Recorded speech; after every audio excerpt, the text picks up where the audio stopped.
Here we go again, indeed. In fact, the 129th meeting between these two great clubs. 66 wins for the Dogs, 57 the Eels. There have been 5 draws. But all of that history means nothing when it comes to competition points tonight.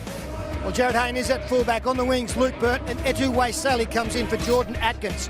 Joel Reddy and Jacob Loco, the centre pairing, with Daniel Mortimer at 5'8", Jeff Robson at half.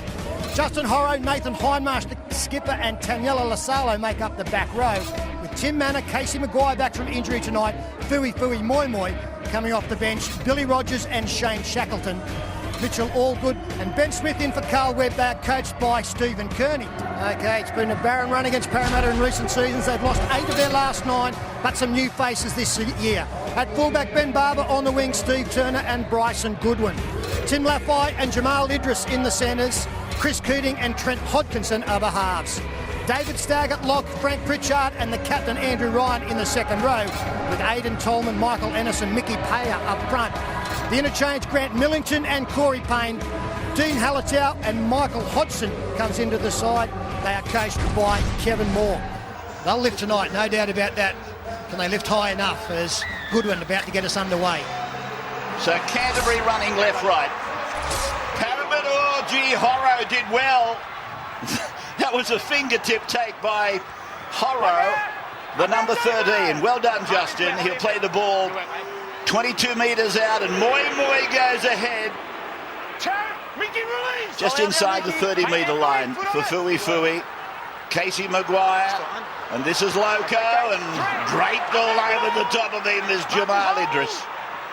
That is going to be something we'll keep a close eye on, that battle, and can Jacob Loco handle Jamal Idris? 40 metres out, and Tim Manor it is who plays the ball. Fui wants another go, and he takes it up to halfway. So now Moi it is who plays the ball, and from Maguire it's gone across and onto the boot of Robson. It bounces away from the sideline, and bringing it back is Ben Barber. He runs into Robson. Lasalo's a part of it, Reddy's a part of it, and Barber plays the ball. 10 out from his own line. This is Goodwin playing against his brother-in-law Joel Reddy tonight, and he plays it back for Michael Ennis to go away to Mickey Payer, and Payer is down the middle, just outside the 20-metre line. They're running towards the southern end. Frank Pritchard, 150 first-grade games tonight for Frank Pritchard. Played back for Ennis to sweep it away to the blonde-headed Tolman. He's up against Tim Manor. I read that they played Australian schoolboys together, and good friends. As the ball is kicked down the ground, it goes over the sideline where Waisili is housed tonight in jumper number 19. Head in, Ben. Hold it in there. Wait, guys. Out. Jeff. Maguire then spiralling the pass away to Hayne, and this is Loco. Pulled down just outside the 40-metre line. Tackled again by Jamal Idris. Mortimer goes across, and he turns Horrow back inside towards halfway. Hindmarsh second man, Robson Moi. And Moi in an upright tackle, unloading the ball. Well, Robson's got it after Maguire, and they're 38 away from the line. The Eels then with Maguire, getting it on for Tim Manor, and they're good meters. Quick play the ball, pushed him down the ground, 25 away. Mortimer for Hayne away, Horrow with it, and he'll play the ball. 19 out on tackle 5, David Stagg the tackler. Hayne and dummy half, Mortimer the kick. It's high, the chase is on, the challenge is coming. Mark in goal, 20-metre restart. See, that's what I don't like about Parramatta's attack. They got a good offload and made a nice inroad, and then on the next play they just hit a front rower up and got tackled before they moved the ball to Jared Hayne. When they got the offload and drove them back, that's when Hayne had to get the ball while they were disorganised. All they were doing was helping the Bulldogs get set again. I get a memory coming back that you were saying the same about the Dragons last weekend. Pritchard is with the ball, playing it on his own 30-metre line. And this is Laffey, and it's come off the boot of Bryson Goodwin, the ball. He speculated. Well, he tried for one of those passes that Andrew Johns was describing from Loco to keep an eye from, did Laffey. Drew the winger in. The pass went too late for Goodwin, who had a slim corridor to work in. So the first error, again, gives Parramatta good field position. That offload from Moy, Jeff Robson actually had a 3-on-2 and he's outside. If he'd have thrown the face pass, it would have developed something on their right-hand side. So the halves need to be aware of that for them tonight as the scrum is won. The head goes Waisili from the blind wing. Now for Manor, and he's giving them a good roll. Trundling it down the ground. Now they're at the 20-metre line.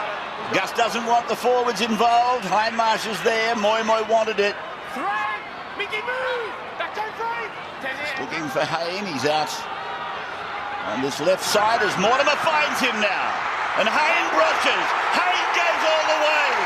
Jared Hayne has scored. That's his 4th try in the last 3 meetings against Canterbury. And some of the tries have been absolute boomers. Not so this one, but he brushed through, and finds the line. And gets very close to the dead ball line, and that is why the video referee has been called upon. In fact, Steve Turner tries to knock it out, but Hayne regathers. Great job from Turner, great job from Hayne. And a set play that we see very often from Parramatta. A lot of times, Jared Hayne will throw the cutout pass to his winger. That time, he did the goose step and stepped through himself. He's brushed through and got the first points for Parramatta, something they haven't done, I think, in their last 4 matches. Here's the kick from Luke Burt, and hits the uprights, goes in. 6-0 in favour of Parramatta. Sideline Andrew Johns tonight. Yeah, last week St George Illawarra attacked Jamal Idris' side of the field. Matt Cooper got 2 tries. We see on the Kuno replay here, they get Jared Hayne out wide. Jamal Idris fades out. 1-on-1, Jared Hayne. Too hard to handle. A lot of traffic's going to come down this side of the field. It's a freakish effort, really, to get that ball back in his grasp after Steve Turner had done a magnificent job. That's Moy. Hayne, by the way, first try was TAB Sportsbet. Incredibly, $13.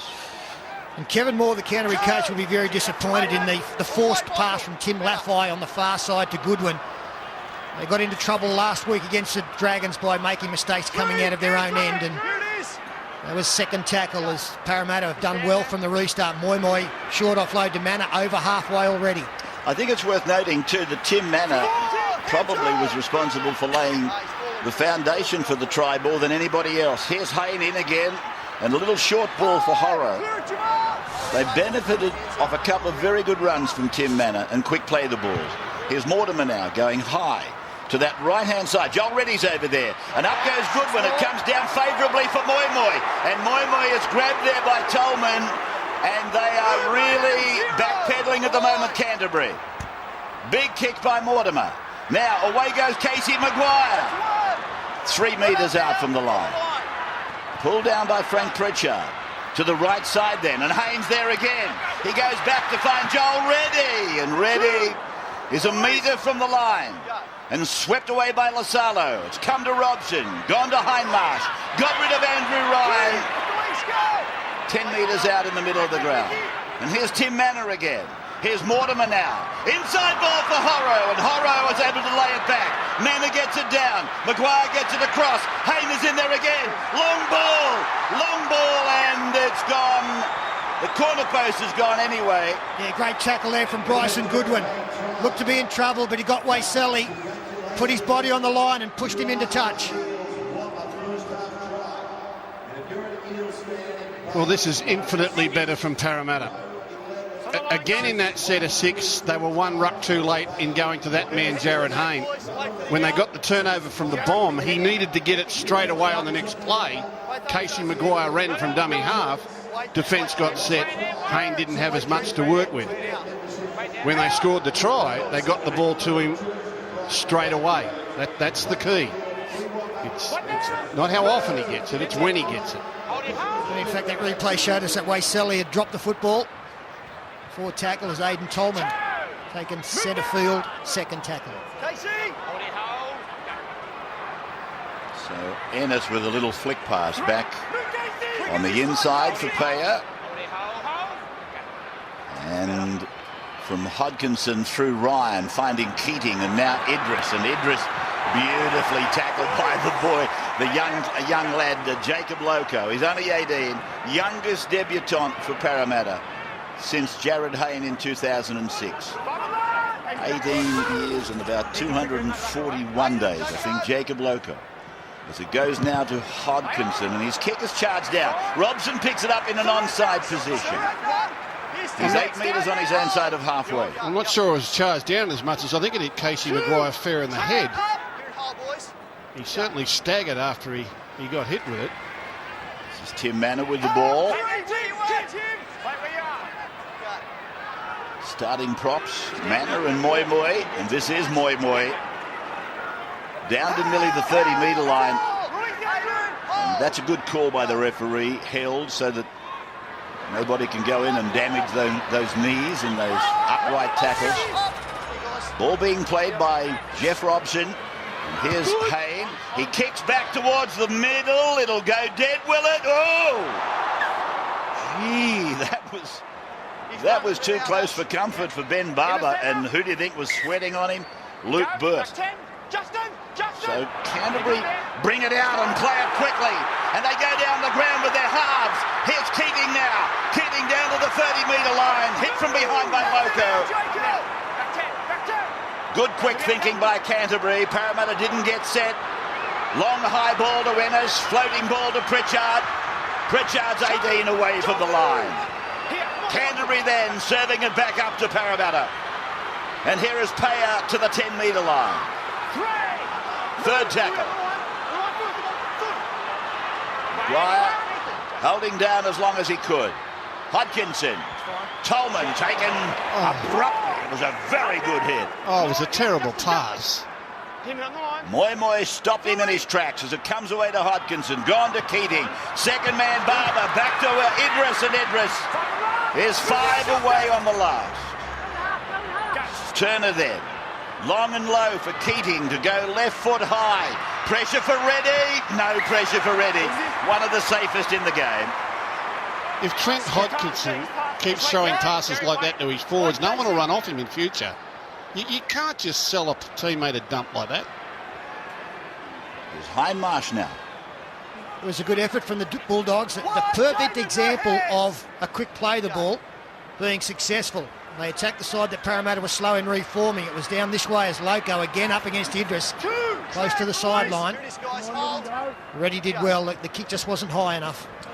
So Mortimer goes one in to find Hindmarsh. Nathan playing the ball for Luke Burt. And Burt goes up towards halfway. In Bundaberg Friday Night Football, coming to you from headquarters tonight at ANZ. Maguire's kick, stabbing and stopping, and then Barber giving it to Goodwin. Goodwin comes back to the centre of the ground. Parramatta down the ground.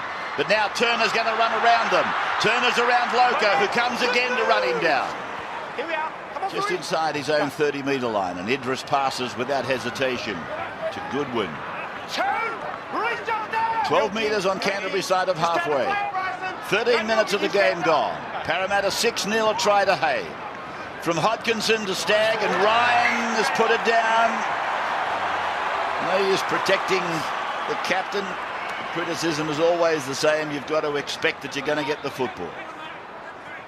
Yeah, but it still shows again that the Bulldogs are fairly limited in attack, aren't they? Michael, need your arms around both. There's a lot of ball movement, but nothing really happening, and now they find themselves going across field and throwing passes that don't need to be thrown. And this is pretty much what I saw against the Dragons last week. They're fairly limited in strike power.